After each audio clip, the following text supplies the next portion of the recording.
You don't need Netflix, you don't need cable. Hop on YouTube, welcome to the hood table, where we chop up local and global events vocally. You don't really wanna miss out on these conversations. Just joke a little, laugh a little, get that wine in your system, fill your glass a little, expose current events, talk trash a little. You never know, these opinions might clash a little. Get addicted to the content, gotta binge watch. If you don't like it, then you want to invite it. Bet your friends watching in the house and your job parking lot before you clock in. They don't wanna miss a second of this HD content. Everybody think they got something to say, so it's an open invitation, bring it to the table. But if you come whack, just know we ain't buying in. We gon' probably turn it back until you sorry try again. Yeah. Welcome to the hood table. You don't need Netflix. You don't need cable. Yeah. Welcome to the hood table. You don't need Netflix. You don't need cable. Hey, everybody.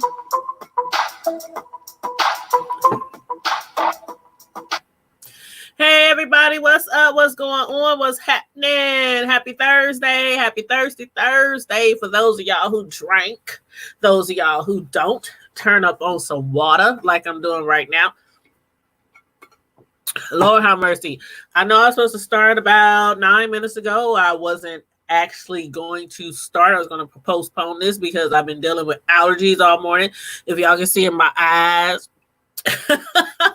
I look like I'm high as a kite. I've been up here going through tissue. I got tissue everywhere, but I was like, oh, we've been talking about this show in our Facebook group, in our Ruthless private Facebook group. So if y'all want to join, if you're not already members of that group, matter of fact, let me just go ahead and get the link real quick to the group.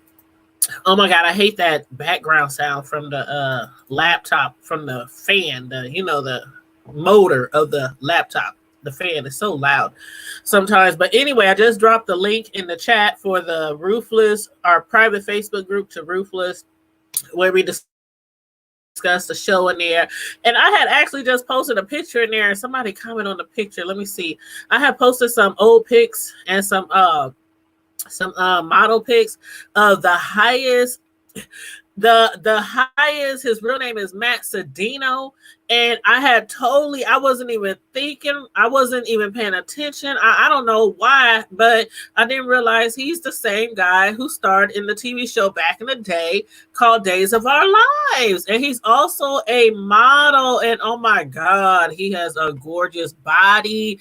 He is fine as heck. But anywho, in the TV show Ruthless, I mean, up until like this episode that came on today, I was like, that man, he wasn't like gorgeous to me or anything like that. I was just looking at him like, oh my God, this man is crazy. Oh my God, he's nasty. He's a freak,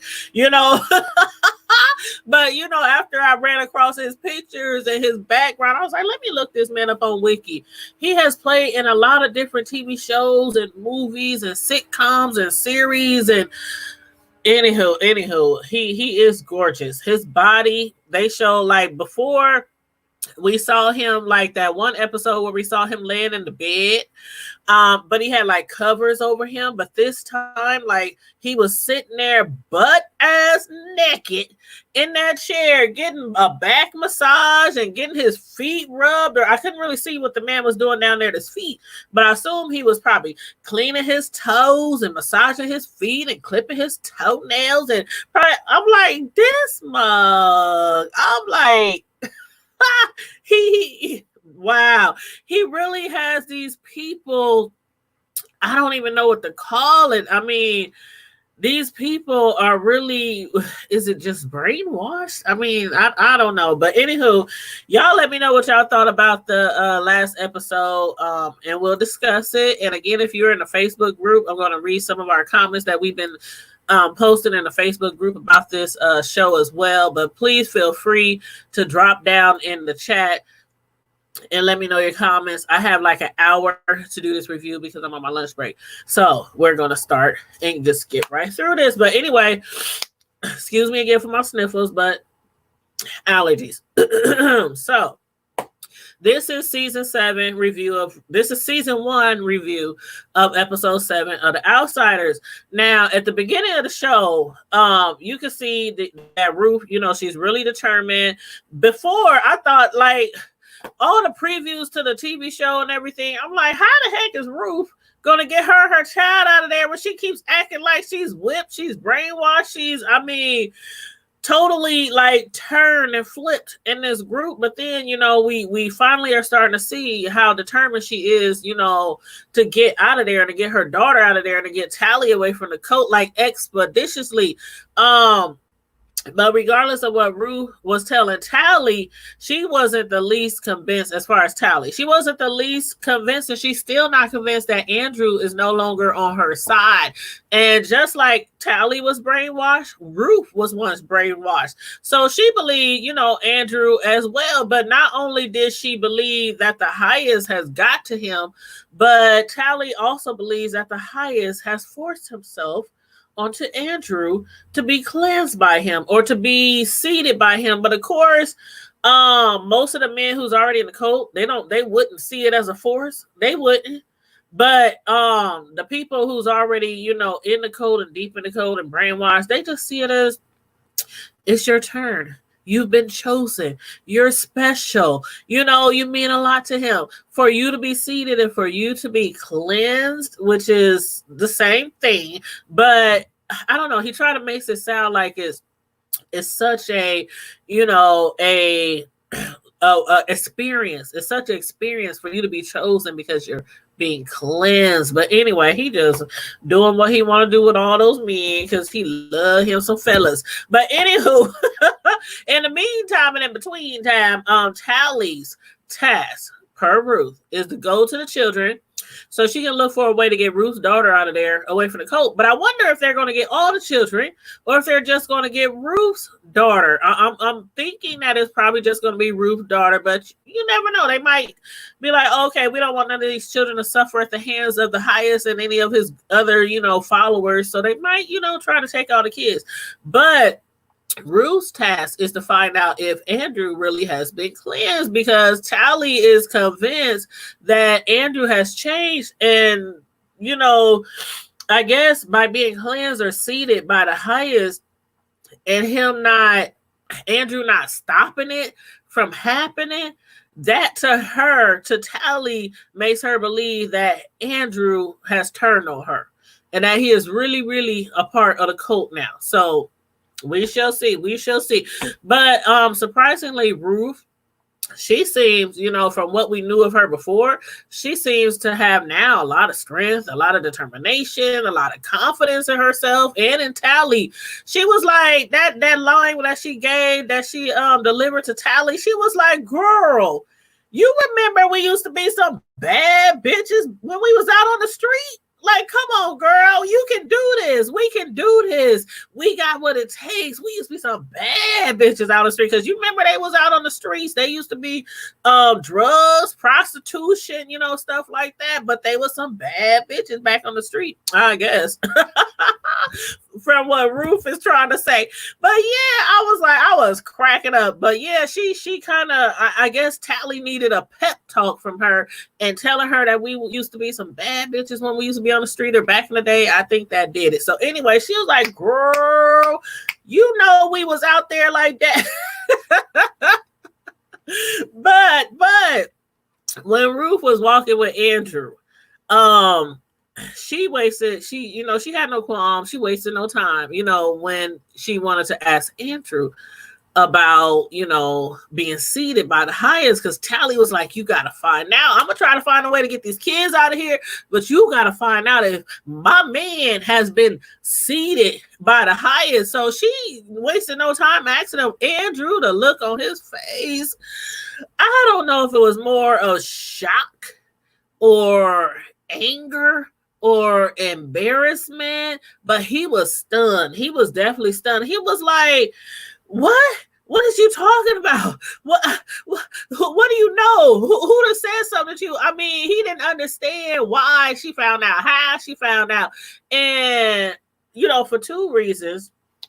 He obviously, to me, seemed like he was feeling some type of way. that he was seeded or cleansed by the highest. I mean, you could just tell by the look on his face. What's up, Ben Stinker? Hey, good morning. How you doing? Thank you. Like number 3. Thank you. I'll be on a roll, so I'll be forgetting to tell people to like and share and subscribe and all that stuff that you hear from every other YouTuber on here. But yes, please like and share the video and subscribe to the channel. And again, if you're not part of the highest Facebook group, aka Ruthless Facebook group, join our group. There's a lot of them out there, but join our group. The link is in the chat. Thank you so much, very much.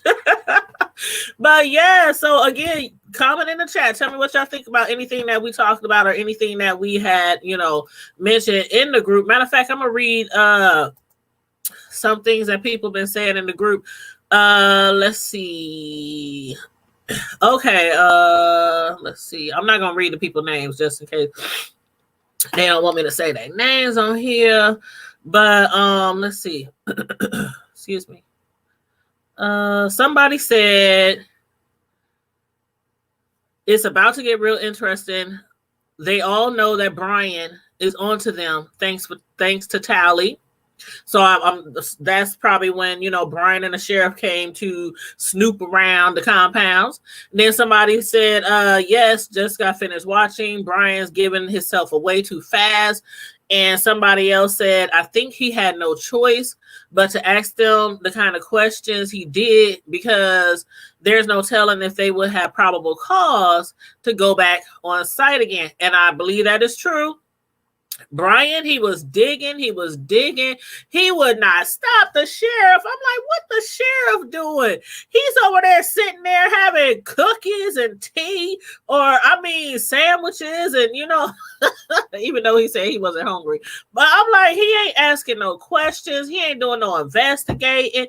The only thing that he asked, I think, was when he asked about the boy William, the one that they tried to make them believe actually stole the truck from that couple. I think that's the only thing he asked was, did William learn from his mistake?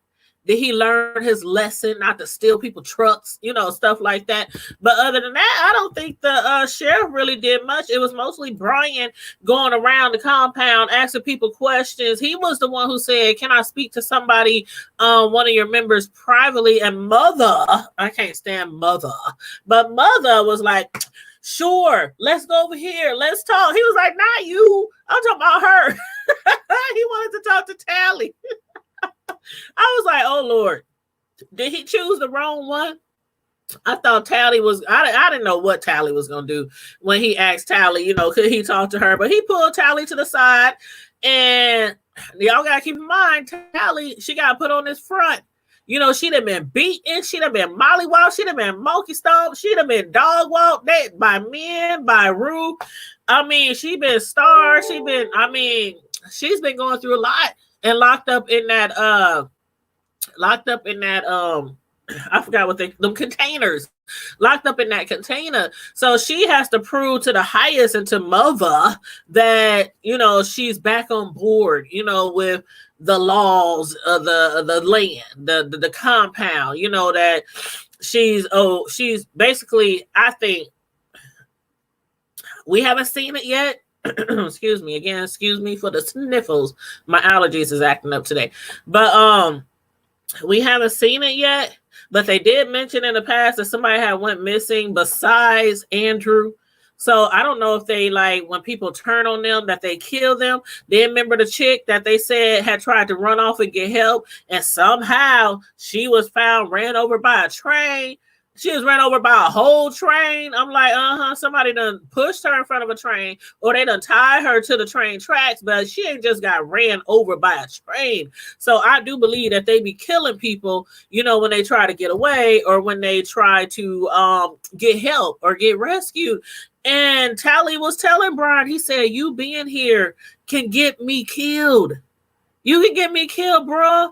And he was like trying to get some information out of her, but that wasn't the time. That wasn't the place, because even though they was off to the side, the highest probably was watching them, Daikon, Mother, they was watching them and stuff. So she's told him, if you really want information, meet us on Thursdays because that's the day that the ladies go shopping to the markets in the neighborhood or in town. So she said, meet us at the market on Thursday. So I cannot wait till next episode to find out what she is going to reveal to Brian next episode when they meet at the store. But anywho, Cynthia, which is Lynn's cousin. Now, this part was crazy. Cynthia, she done dropped in on Lynn because at her house because she forgot her wallet. She find Lynn in bed looking all delirious, like she's drunk, she's high, she's belligerent, she's rambling in her sleep. I mean, talking to herself.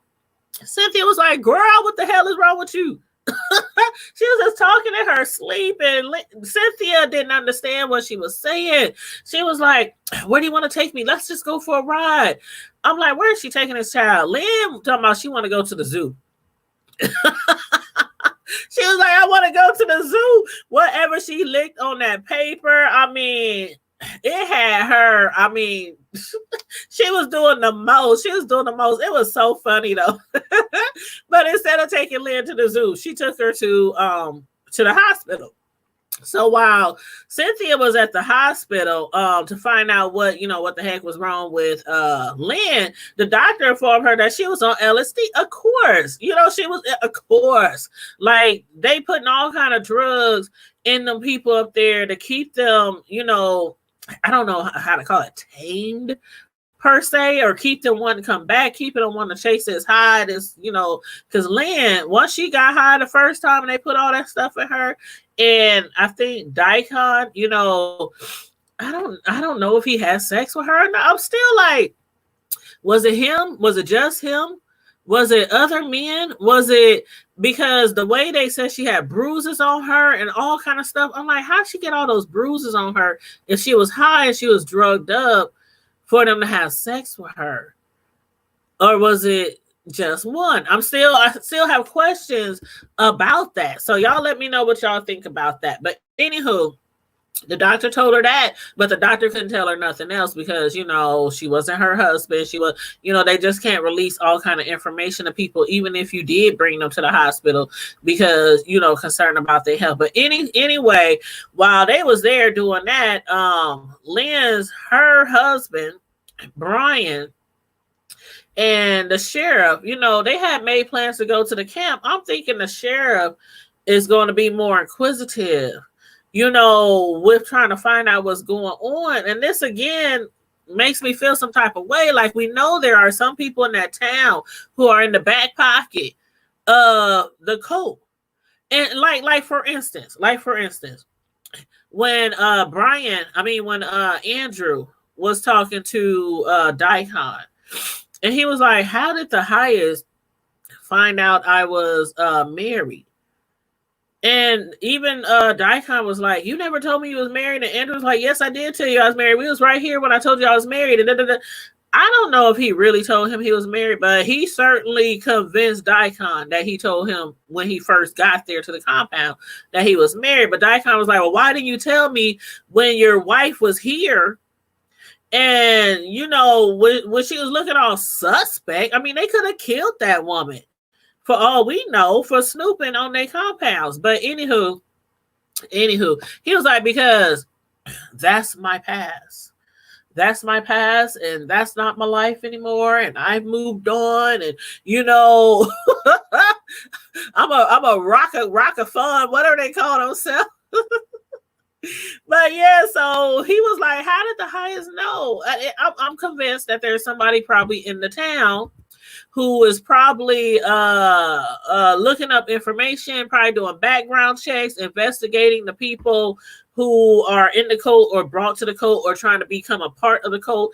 I'm sure the highest has somebody who does that, either in the camp or somebody in the camp who goes to somebody in town. Like, okay, the white guy at the police station. Did y'all see how upset he was when he found out that the sheriff took Brian up there to the compound? So I'm still trying to figure out if he is the one or maybe the white lady at the police station, because she's trying to act like, oh, they're great people. You know, every time I see them walking around or at the market, they're nice. You know, they friendly. You know, so she could be trying to just throw them off, making it seem like, you know. But then the other guy at the police station, I can't remember his name, but the white guy, he seemed upset when he found out that the sheriff took Brian up there. So I'm like, who is it that's in the back pockets of the coat? It's one of them. It's one of them, if not more than one. But if it's more than one, I think the other ones have no idea that the other person is involved. But anywho, while Andrew was up there getting seated and cleansed, we saw how his wife, you know, she was at home. She's hysterical. She's going crazy over the fact, because she still don't know what's up with Andrew. The bills is overflowing. The bills aren't getting paid. I'm like, why isn't the FBI or the police or nothing helping her with her bills? Like, it's quite obvious. Just like that Nature Boy dude. I don't know how many of y'all follow Nature Boy, heard about Nature Boy, but he has somewhat of what you would call a cult. But everybody who joins his cult or whatever, they have to pay.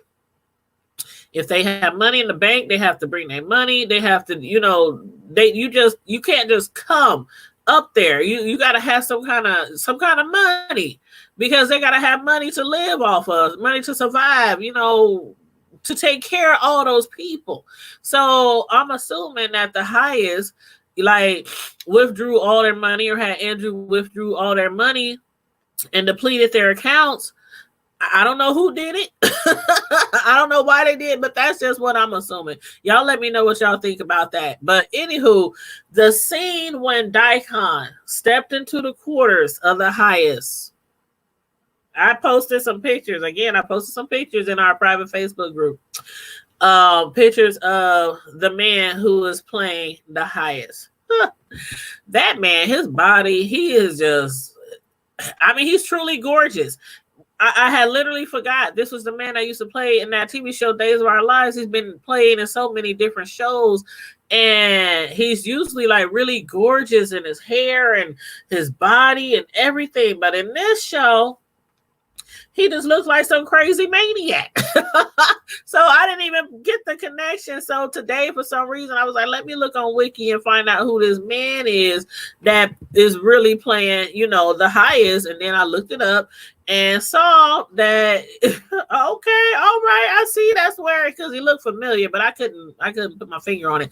And somebody else in the group said, they said, you ain't the only one. I knew that face was familiar. But anyway, the man's real name is Matt Cedino, and he's been around for a long time. But anyway, when Daikon stepped into the quarters of the highest, and we saw the highest getting that massage and getting his foot worked on and everything, and he was just sitting there as if it was just, what was going on was just something that happens in his everyday life, like it's so natural. I mean, he's just sitting there butt naked, just enjoying himself, and Daikon walks in.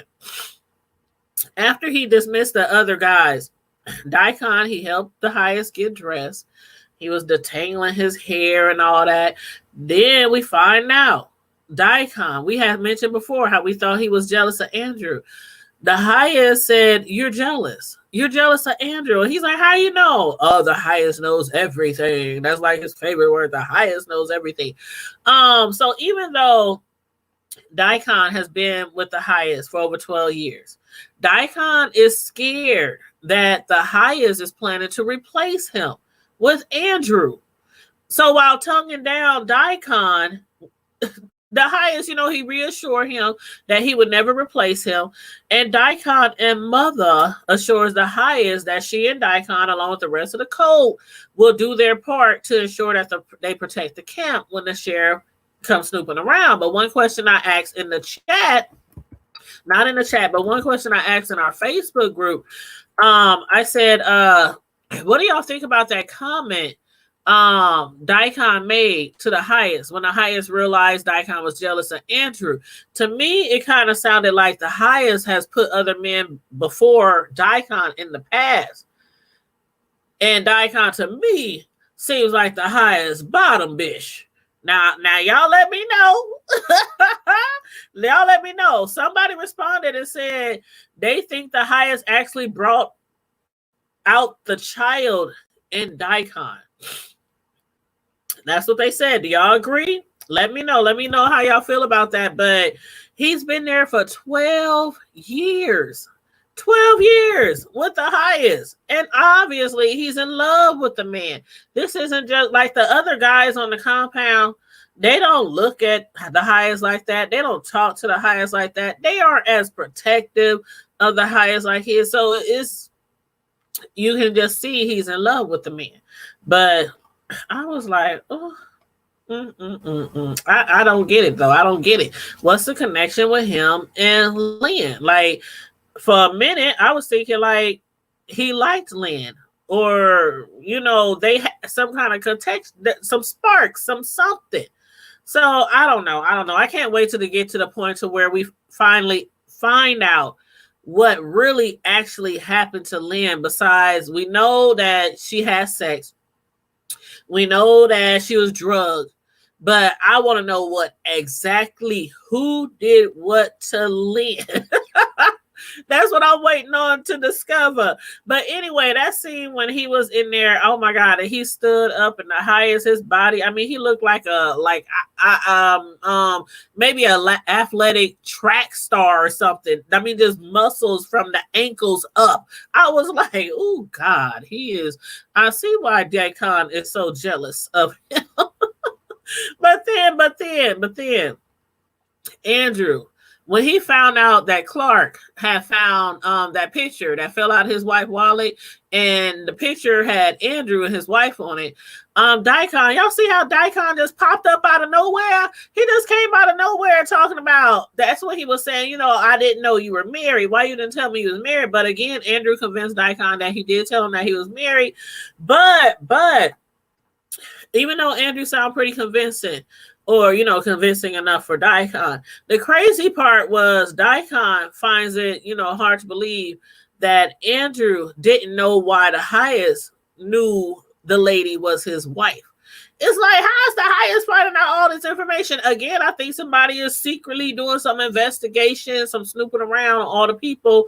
Maybe they like going into their finances, depleting all of their bank accounts, finding out if they got children, grandparents, finding out if they have any loved ones. Like, one of the main complaints for the sheriff and Brian to be there in the first place is because people are making accusations that a lot of people in that camp, in that compound, are being held hostage or held against their will, or maybe there's some abuse going on up there, something like that. So he was like, Daikon was like, you mean to tell me you didn't tell the highest that you was married, but the highest knew that you was married? So again, I think somebody down at the police station is in the highest back pocket, snooping around in everybody's private life.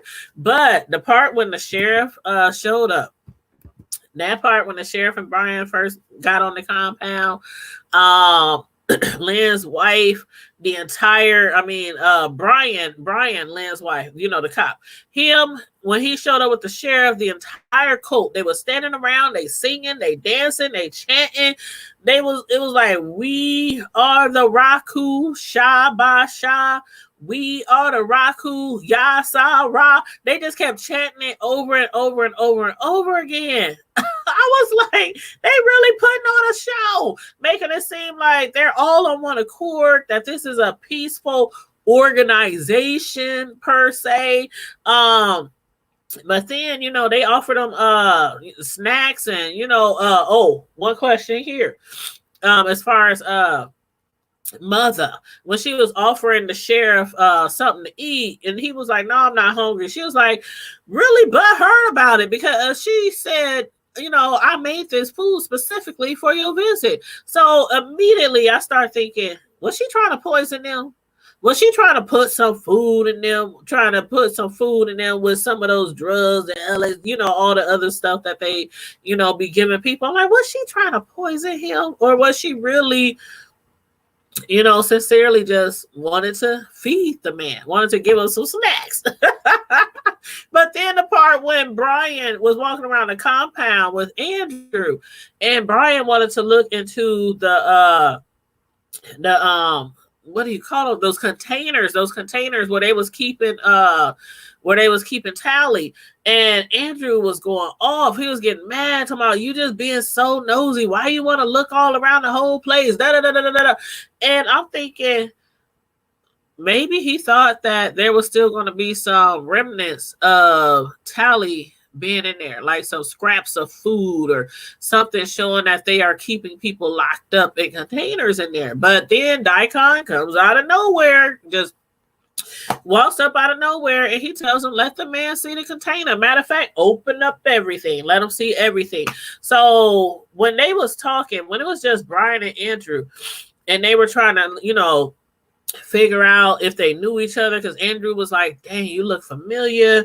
Did we go to school together? And Brian, he tried to convince Andrew that they went to school together, that they just went to separate schools. And then they started talking about football games and rivals and who was the lead star on the team and all this kind of stuff. Brian got tripped up when Andrew started asking him questions about where they both grew up. Andrew was really trying to figure out, where does he know this cop? And Brian was trying to find out if Andrew is really part of the Colts or if he was still just playing undercover. He started using terms like they, like somebody in our private Facebook group, our Ruthless Facebook group. He said he was becoming convinced that Andrew was completely turned, like he was completely brainwashed, especially after he got seated. But he said the person in our group said they now have a little faith. They got back a little faith in this episode when Andrew referred to the Colt as they and not we or us. And then they said, plus the fact that he was seated by the highest made him a little angry, especially when Ruth tried to talk to him about it. So he probably got some stuff planned, but thinks he can't trust nobody else now. And I was like, that is true. He did start, saying they. And then the person, somebody else responded and said, if he can keep that going, he can escape without a problem. So we shall see. We shall see. Again, y'all let me know what y'all thought about this episode. Those who might come in the chat or come in and watch the video after it's already done, after the live is over, make sure you drop a comment in the chat and let me know what you thought about any of these scenes. Especially about Lynn, about Daikon and the relationship with the highest, about Andrew. Do you think he's really turned? Or he just putting on a big front? He's doing a good job. His acting is awesome. He's doing a good job if he really is not part of the cult. Like, that's what the FBI was trying to figure out. Like, has he turned? Is he with us anymore? Or is he really with them? So that's what they're trying to figure out, in this episode. And hopefully when we watch the next episode and Brian meets with the ladies, meet with Tally at the market, maybe Tally and them will be able to give the sheriff, not the sheriff, but Brian, some information to try to get them the heck up out of there. But we shall see.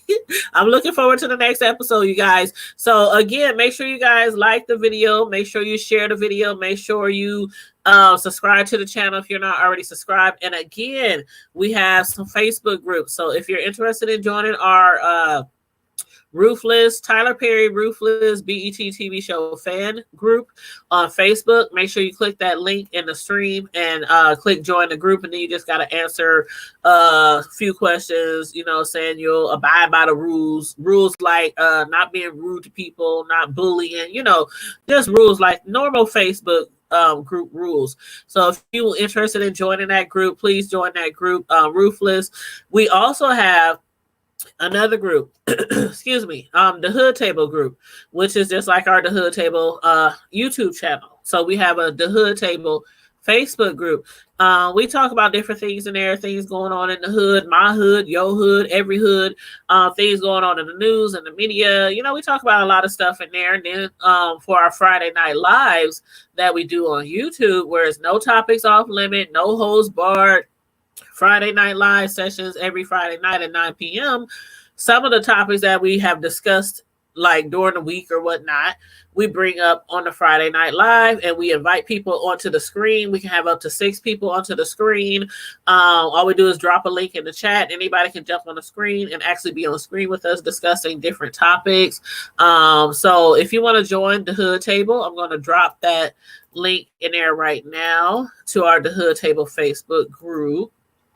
Same thing, click join, answer a few questions. As long as I don't think you're a troll, because I do look at y'all Facebooks. I mean, I don't be going all through your stuff, but I look, I see how many followers you got, how many friends you have, how many pictures you have, to make sure you're not a troll, because I don't want anybody in our group who really should not be in our group. So with that being said, in the meantime and in between time, make sure you like the video, share the video, subscribe to the Hood Table YouTube channel. We on IG, we on Twitter, and the Hood Table has a Facebook group and our Ruthless Facebook group. You can join that too. So if you want to hit me up anytime, I'm on Facebook, I'm on IG, I'm on Twitter as the Hood Table. So, or leave me a comment in the chat.